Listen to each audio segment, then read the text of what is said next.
The book, yes, it's called The Boy, the Mole, the Fox and the Horse. And it is centrally about a boy, a mole, a fox and a horse. And it's about their friendship, their conversation, what they think about life, how they relate to each other. It's about their fears, their dreams, their hopes, what they struggle with. It's really a graphic, small graphic novel of images with conversation over landscape. You've got the boy who's naturally inquisitive. He's probably about 6 or 7, asking questions, usually, and the horse answers them. The mole has answers. The fox rarely speaks. The fox is being damaged by life, so he's silent essentially. But they love him. But he's silent. So the 4 of them just meander around, looking at things and chatting.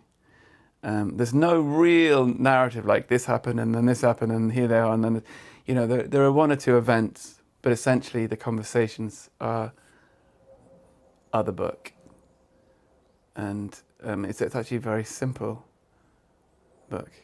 I wish I could describe it in a really like clear way, but it's a book that I think, in essence, would need to be discovered. And it's a bit like trying to describe a cat.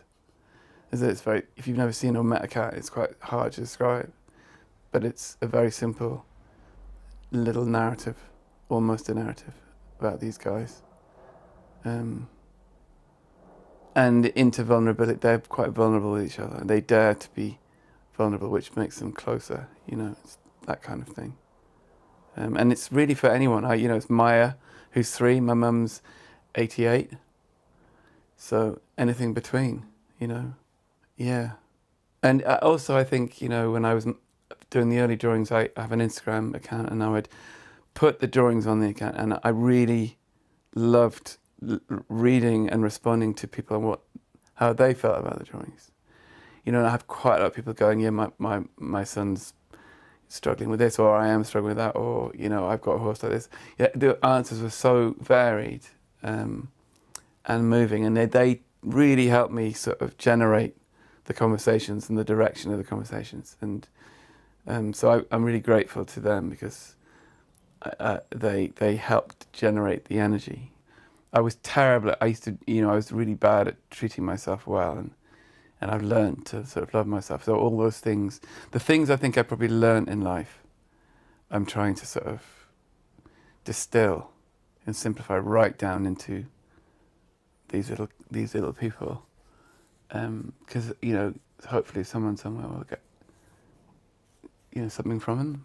I have no idea, you know, when you do a bit like this, which is quite open-ended and it's asking questions, and it's not, you know, there's a lot of space in the book for people to fill in.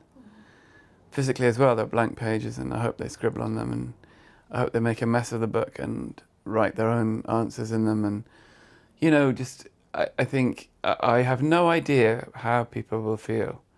There's some might not like it at all, some might think it's a bit odd, some might, I don't know, but I like to think that everyone has a completely unique response to it. And if I had to say what I would love them to feel, I'd like it really to stimulate, like, conversation, and for friendships to grow out of the conversations, and for it to stimulate honesty. I know for a long time I never dared really say how I felt about life.